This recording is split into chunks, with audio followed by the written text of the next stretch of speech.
Fala pessoal, soluções para o novo mundo. Hoje eu gostaria de falar sobre uma lenda, a lenda da Santa Ceia e o quadro de Leonardo da Vinci. O que tem de verdade ou não, não sei.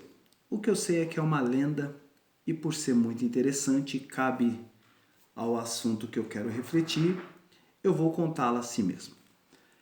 Há muito tempo atrás, quando eu fazia um curso de teologia, eu ouvi um dos visitantes que veio nos dar uma aula de uma outra igreja, de uma outra cidade, contando essa história e eu gostaria de compartilhar com todos.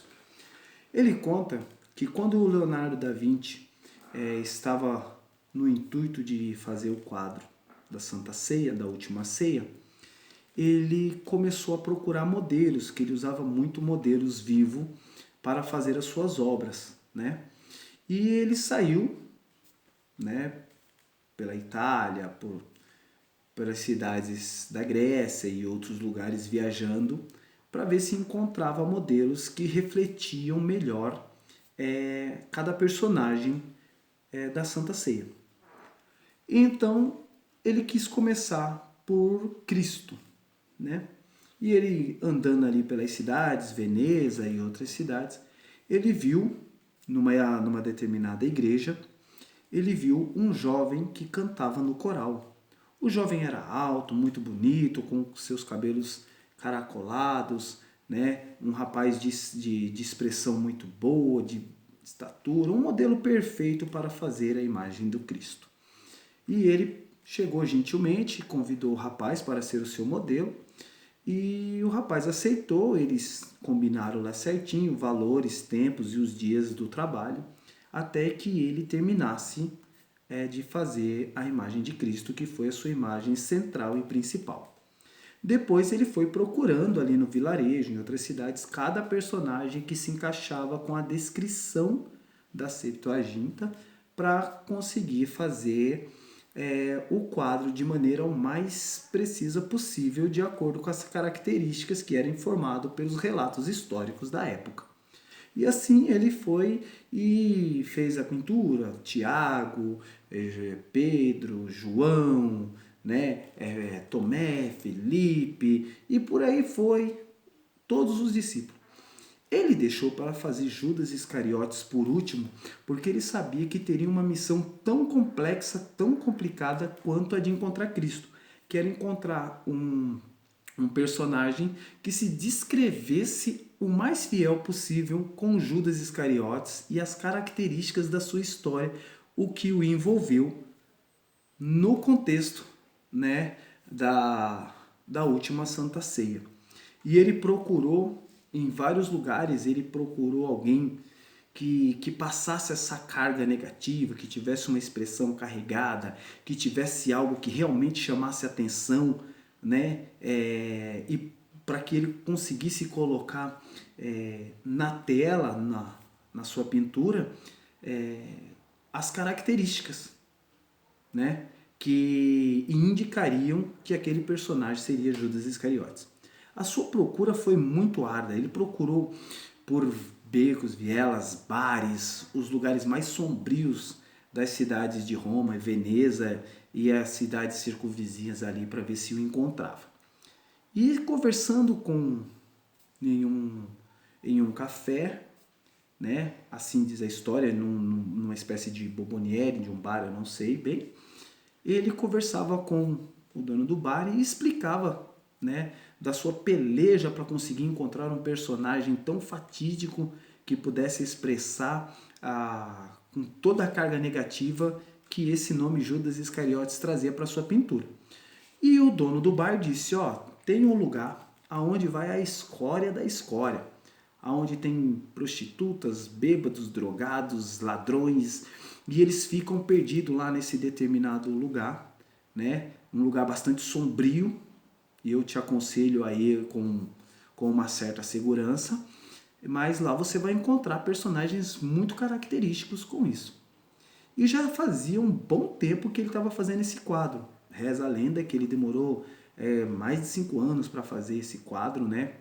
Outros dizem que duraram mais, outros disseram que duraram menos. A bem da verdade é que durou bastante tempo para ele concluir aquela obra.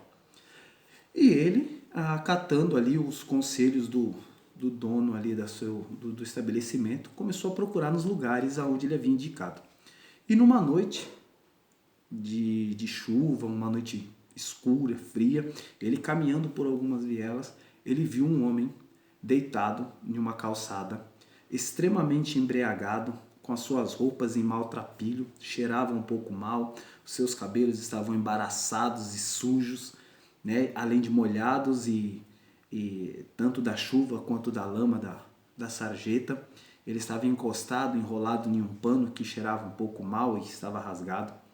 E ele chamou o homem e disse: meu jovem, meu nome é Leonardo e eu sou pintor aqui na cidade e eu estou concluindo uma obra e eu precisaria de um modelo para concluir o último personagem do livro da pintura a qual eu estou fazendo, e gostaria de saber se você, né, não poderia ser o meu modelo. Eu te pagaria aí um ordenado pelo seu tempo, te daria almoço, né, comida, para que você pudesse me ajudar aí nesse período que eu vou terminar essa minha obra, se você aceitar e tal.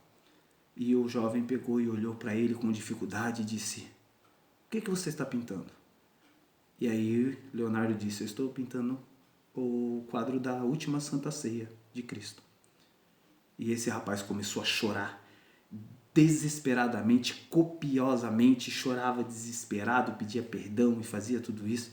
E Leonardo, preocupado, pegou e disse se havia algum problema que podia deixar para ele. Ele disse não, que ele gostaria de fazer sim, porque ele merecia fazer aquilo, não porque era um bom trabalho, mas porque representava bem o que ele estava passando. E Leonardo perguntou: por que você está me dizendo isso?